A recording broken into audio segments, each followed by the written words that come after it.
Oh, yeah. We are in Shmuel Aleph. Please subscribe to the channel. Give it a thumbs up. Hit the notifications. Sorry we're so late today. We got caught in the conversation. Okay, next. We're on chapter 18, verse 8. The women have been coming and they joked around and they said, and we can understand two different ways when they said that Saul has killed thousands and David is 10,000s. That's one way, or it was that Saul came with a smaller group and still was successful versus David, which was with his 10,000s.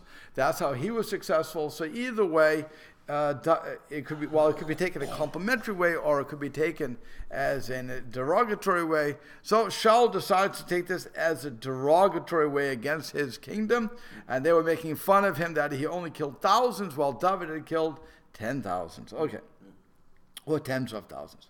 So that's what it says, verse 8. Vayichar l'Shaul ma'od. So Saul was very angered. And it was this, the matter was evil in his eyes. Vayomer, and he said, "Natnu leDavid ravot." They have given to David thousands, tens of thousands. Natnu ha'alafim. To me, they have only given thousands. V'od lo achamalchu amalucha, and still to him, but is the only thing that's left is the kingdom.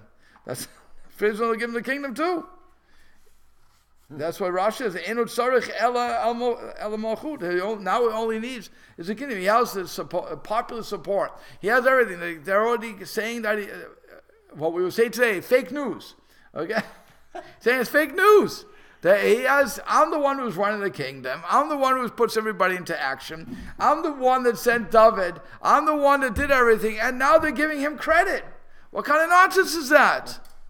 I'm the director. I'm the one, and they're giving him credit for it. Does Shaul know at this point that David is intended to be his replacement? No. He's guessing. Okay. No. He's guessing, but he doesn't know for sure. So then it says, Malbim says, "V'yichal Shaul od lo achim lucha." So ki halo bechira amhu amolech. Still, surely the chosen one, amongst the nations is the one who rules. If the majority of the people go after him, then the Malucha, the kingdom, will go to him by power. And in reality, the only thing that's missing from it is the name king. And that's okay. So that's what he's saying. Because the people are making these statements, and he takes it in a non-positive way, in a negative way. So now he's already imagining the words. Vayhi Shaul Oyen David. So it was when he had this interesting thing. The Rashi says that Oyen is ayin ra'ah, an evil eye. He didn't like want it. Is that in the asterisk where they leave a letter out in the actual script? Yes, they left out the yud. Okay. Where are you in this? Where? This is chapter 18, verse 9. 18. Chapter 18, verse 9. Oh, 9. Okay. So the word is. What's he talking about leaving a letter out? If you look at in the Hebrew, there's. Oh, this right here. They leave a space there. That. Yeah. So this shows this is written in the, so people in the YouTube link can understand what I'm saying, is written ayin vav nun, and yet you read it ayin vav yud nun. How was it actually scripted on a scroll? Because here they're giving Aleph vav nun. I mean, they're showing me a space, and then you got to look at the asterisk down below to see. Right, but it's written Aleph ayin. If you're reading it from an actual scroll, how is it scripted out? Do they have that space in it or not? No, it would be written ayin vav nun, which would, by the way, which mean avon, sin, guilt. Yeah. Okay, so it's interesting. Oyen is also interesting that it seems to be a shortened version of ayin ra'ah. That's how Rashi sends it. Masuda Sion explains Oyen is milashon ayin, from the language of ayin, and milashon iyun, and from the matter of iyun, subject matter. For Lamar, and wants to say Tamid Ayama Ayin Mechashibo Ba'ayin Ra. to want to say that he was always looking and investigating with a negative way, in a negative manner. So that's what this word oyen is telling us, that he's always seeing it through a negative spin. I can look, Shaul is always seeing information through a negative spin. Okay? And I've said this many times, I'll say it one more time. The actual act is parv. In other words, if I show you a picture, I'll give you an example. The picture of the Indian, the Native American Indian that was facing the kid wearing the MAGA hat. Okay? The kid is smiling. The guy is in his face. Kid is smiling. Okay? By the way, I just created a narrative by describing the picture itself. But nonetheless, I can look at that and say that picture's parv, right? It's a picture of a kid in a MAGA hat, smiling. The guy is the Indian, for lack of to identify what he is, looking at this kid. And his kid smiling, beating his little drum up. Oh, we don't see that. We don't see that. The picture is simple. Okay. So now what happens is I look at that and I create the narrative. I can either say the Indian was asking him for directions and he smiled and he was going to tell him the directions. That would be one case, right? What do I care? Or I could say that the Indian was talking to this child with crying and this guy is smirking and laughing at this Indian. Or I can say that the Indian is attacking this kid and this kid doesn't know what to do, so he smiles. Let's calm the situation down. That's my choices, amongst many more, as create the narrative. What the news media do, they create the narrative as a negative, totally negative, where these kids were being condemned. Then what happened was they showed the full video, which shows that the Indian went up to them. They weren't doing anything wrong. Okay? So now they have to, but did anybody ever back off? Chas v'shalom. So they wanted to keep the negative narrative going on, so much so that, of course, our leaders of our community, of our system, Alyssa Milano, actors, and Jim Carrey had to make fun of this situation. I saw these things in the newspaper, online. Not newspaper. Newspapers are dead, but online, this week, everything.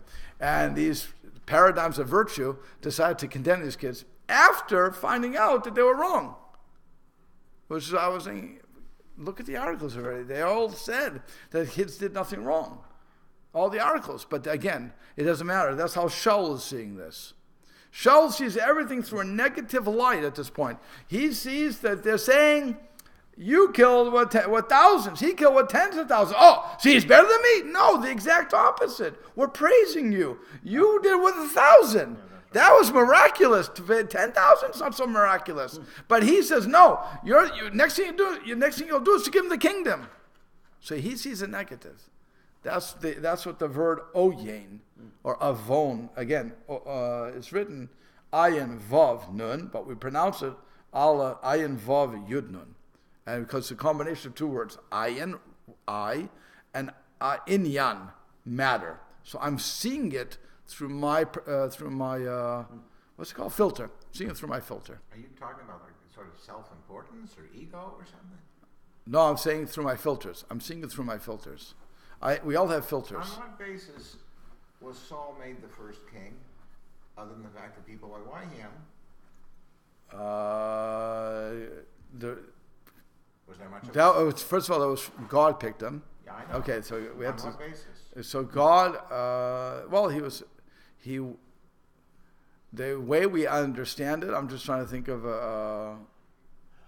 one is he was head and shoulders above everybody else. He was taller. He was an impressive looking guy. And number two is he was good with his father. He was from the smallest of the tribes, Binyamin. And Binyamin? Yeah, I think it's Binyamin. Not Binyamin. What tribe was he from? I forget what the tribe. But one of the smaller tribes.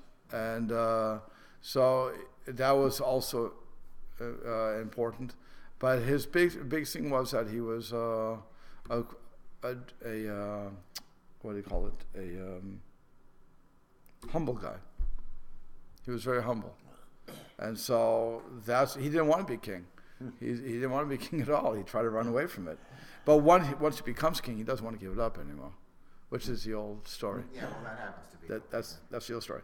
But absolute power corrupts. Absolutely, as they say. But that's what we're seeing here. He didn't want to give it up. Okay, but that would be the reasons that he was, amongst the many reasons, but that would be the reasons he was picked. Okay, so anyway, so he now looks at David with a bad eye. From that day forward. And so Malbim says, not when it says, what does it mean that he gave a bad eye? Not an enav in yanav belibo. He gave the matters into his heart. Because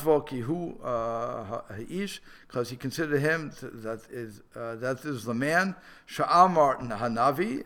That the Navi said, Nitna l'ra'acha hatov mimcha. He's going to give it to your friend, l'ra'acha hatov mimcha, a friend who's better than you. So that's why he decides he has to kill him. That's what it says from now on onward. So you asked, does he realize David is the next guy in line, Mr. Ornstein? You asked that, right? So the Malbim is saying yes. He now says, this guy potentially is the one who is going to take over from me. Therefore, I must kill him. I must kill my competition. That's the way to get rid of competition, right? You kill him. Okay. Yeah. So, Vayihi b'macharat, and it was for the next day. Vatitzlach, in other words, I'm not sure the very next day, but certainly it was the next day. Vatitzlach. Ruach Elokim Ra'a El Shaul. So now the bad spirit of Hashem, as it were, passed on to David. Passed to Shaul. He was inhibited by that. V'itna bebetoch habayit, and he became a little crazy or something in his house. V'dav nagim biyado kiyom biyom, and so David was playing the instrument like he would do when he day to day. Biyad Shaul, and there was a spear in the hand of Shaul. So now the Malbim explains that it says Vayhi, and it was Hapam Harishon Shiratzul Hago. We're hearing of the first time that Shaul wanted to kill David. And because he wanted to kill him, so this ruach ra'ah, this bad spirit entered him. And he, again, it's interesting because v'yidna normally navi means prophesies, or it came to him. So, and now this is reflective. So he was prophesizing it would come, but we're not taking it that way. We're taking it as he went ishtati. He went a little crazy. Why? Because navi v'shotim devarim divrei ramazim she'ein nikam. He was profiting. There was a prophesizing, but he didn't understand the words, or he didn't understand the hints. He didn't understand what was going on. So that was ripping Shaul. So that was really torturing him. I'm having something, I don't know what's going on. So, but that would be the Ruach Ra'ah that's entering him. So, ki kol makom shekatuv pa'al mitnabeh, hitpa'el mora al nevuah bilti gemora. So he says, when you see the word yitnabeh in this sort of hitpa'el form, the reflective form, you should understand that this is teaching us about nevuah that's not finished. It wasn't a complete nevuah. It was not a complete prophecy. Ki zeh minhag, because that is the custom, or the way that the reflective verb works. The horot or ma'as meduma, to teach, or a comparison to the act, something comparable to the act. Kmo yesh mit ashim mit roshesh. Okay, and he gives examples. Mizeh men omen mitnabe ed Shaul, and that's why it says the word mitnabe with relation to Shaul. V'domeu meshuga. That we all understand. Meshuga. Okay.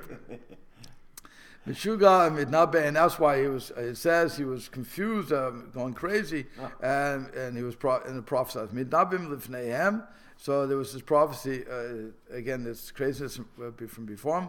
That's another example from Yirmiyahu, and then from Malachim, another one. Okay, Nabu ad mincha, or more at a hergol. Don't find.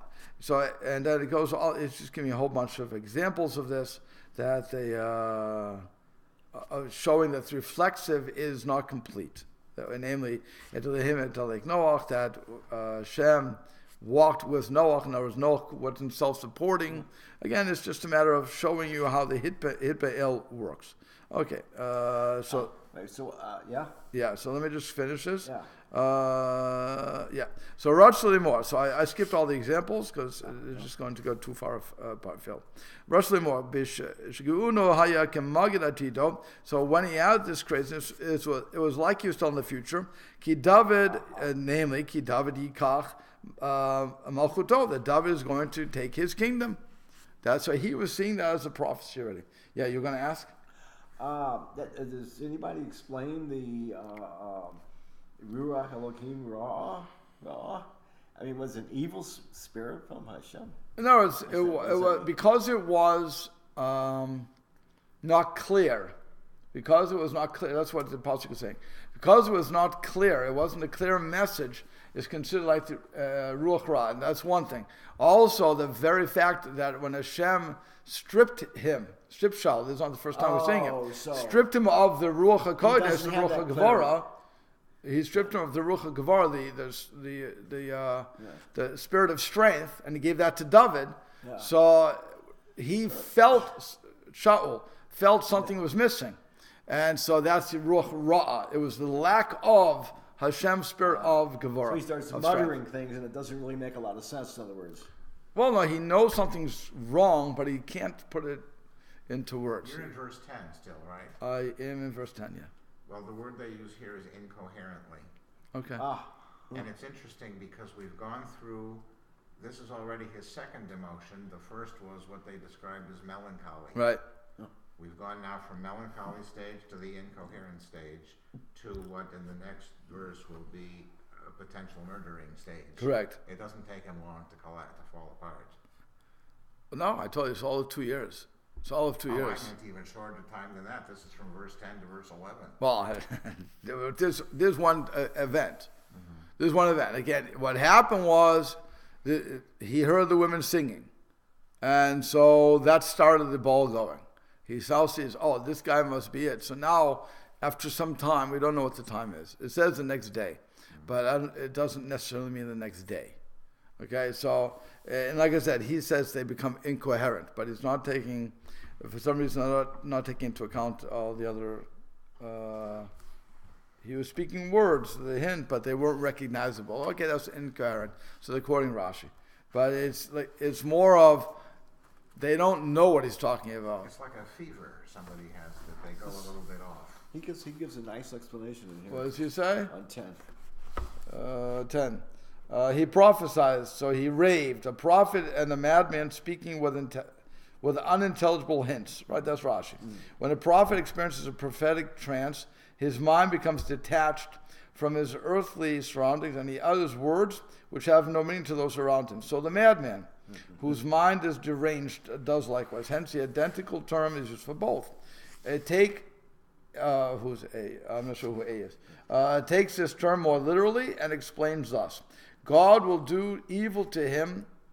God's will to do evil to him passed over him. He pondered God's will to wrest the kingdom from him, and he prophesied. He pondered the future and came to the conclusion that David was destined to occupy his throne. Yeah. Okay, so that's the Malbim. That last part was the Malbim. Yeah. Why they call him A, I don't know. Okay. But I'm not sure what the A stands for. Yeah. But that's also the Malbim. But that's what's going on here. So he sees that he's in trouble. So now what happens? So Shaul took the spear. And he said, I'm going to throw the David and the wall. Okay? And David turned from him a few times, I guess. This says twice. Twice, okay. So it says, Vayatel, who wrote Hakoto Kivilti Mitchavein El David Rachel Akirim. He wants to make it look like he's just trying to throw into the wall. But David happens to be there. Okay, that's why the emphasis of for David Uvakir, David and the wall. Okay, so I'm throwing at the wall. It's like I make a mistake. David turns. That was Vashgachat Hashem. That was Hashem divine intervention here. Ki David haya ena bekinor, because David was looking at his harp. It was a harp, I believe. V'lo ra'a ma Shaul osa, and he didn't see what Shaul did. Rak Hashem izmin shesav mipanav v'lo kavana, only that Hashem caused him to turn without any intent. V'zer ra'o Shaul b'chush, and he saw Shaul secretly. Ki hashgacha paratit devukim David.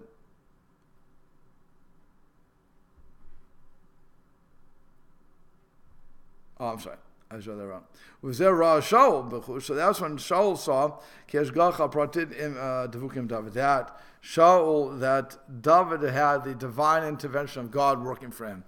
Okay, so by the way, this is also something interesting. Did you ever have pick something up and then it dropped, and then you had to you picked up again and it dropped again? Yeah. And it's like, what is going on here? Well, whenever that happens, you should think of this story, that something is going on that Hashem wants you to duck. Yeah. And just give it up to that. Yeah. Because it's not normal that it should drop out of your hand 3 times. It happened to me. I was doing it. I had to pick it up 3 times. I was like, what's going on here? And I remember the story. I said, okay, whatever you want. I mean, I guess there was some Malach who wanted to kill me at that point. I don't know. But it's an amazing thing. So Vayira Shaul mipnei milvei David. So now Shaul became afraid of. Right? It says afraid. David would be afraid, not Saul. No, but in 12 was it Saul was afraid, right? Saul feared David. Yeah. So Vayira Shaul mipnei David, that Shaul was afraid of David. Ki haya Hashem imo, because Hashem was with him. Umeim Shaul sar, and Hashem had removed himself from Shaul. How did he know? Because of what we just said. He saw that he had this unbelievable, the sun's on, unbelievable unbelievable luck, as it were, that he ducked at the right time, and therefore he knew that he's in trouble. So now he had a trepidation, he had a fear. Now also interesting about this word Vayira, it's not 2 yuds, it's just 1 yud. If you'd see in your Hebrew, normally Yira would be Yud Yud Resh Aleph. Okay, but here because of the negation the Yud, so that's why it's replacing that negation is telling you double the Yud. And that's why it doesn't write Yud Yud. That's one of the shorthands of Hebrew. But it could be read as Vayar, and he saw, Shaul saw. But it wouldn't make sense to say that. Okay, so the Malbim says, "V'yira Shaul kashir ra'aki haya Hashem imo." When Shaul saw that Hashem was with him, v'hefech, and so then v'hefech sara me'im Shaul, and the opposite, that Hashem had removed himself from Shaul. So what happens? V'yasireu Shaul me'imo. So now Shaul turned from with him. There was a. What does that mean? Where is it? Chashav Rashpilo Shalo Od Karol the Melech. So he's considered that to lower him, so he should no longer be close to the king. V'sar Tzava Rak Sar Elef. So he demoted him. That's the word. V'sreo Shalom Meimo V'simir Lo Sar Elef, and he made him to be an officer of thousands. Excuse me. And he went out and he came forth before Hashem. So what happens is, since he realizes that David is going to potentially will take over, and why is he getting all this? Because he was put into leadership positions by Shaul. So Shaul says the best way to get him out of the picture is to demote him. So instead of running the armies as the chief and being close to the king, I'm going to distance him from the kingdom, from the rulership position, and I'm only going to make him ruler of 1,000. I can't fire him all together. There's no reason to fire him all together. Yeah. But also this didn't help. Why? Ah. Because he would go out and he came back before the nation. The nation itself only did what he told him to do. And that's why they would go out. We'll have to stop there. But it's interesting that now he's going to find out that no matter what he does, he is not going to help. By the way, the Meshuz David says on one thing here, he says, again, why did he make him the officer of thousands? Laman yatvid b'milchama, so he should always be in war. Ulay yerag, maybe he'll go and get killed. Okay? And then he wouldn't be responsible. He's leading a battle size. Right. You're his front lines, so the odds are you're going to get killed. Okay? And he went out like he was accustomed to, and he wouldn't get killed. In other words, not the general who would kind of stand back and direct things. Right. But he's in the front lines. He's the SEALs. He made a mistake. Saul made a mistake in doing that because he gave David visibility. If he wanted to distance him from the reality of leadership, he should have done what Roosevelt did with Joseph Kennedy. You make him ambassador to England and get him the hell out of view. Okay. Get him out of the He should have castle made him altogether. an ambassador between other nations. He would disappear from public view. So I don't know if there was ambassadors back in those days, but it's possible there were. There had to be. There were wars. There had to be ambassadors. I'm not sure. Okay, Yeah. but he figured if he goes to battle that he can get him killed. Yeah. Well, Really, I want to get him killed. He appointed him as a leader. That you don't do that if you don't want somebody to lead. He gave him a position. Well, because again, you can't fire him totally. Yeah, I know that. He put him out. He brought him up too high. So now they fire him totally. You don't want to do that. And to let him go back to his home, you don't want to do that. You want to keep an eye on the guy, and you want to put him in a situation where the odds are he's going to be killed. The odds are heavy of he's going to be killed. Make him ambassador to Egypt or something. Yeah.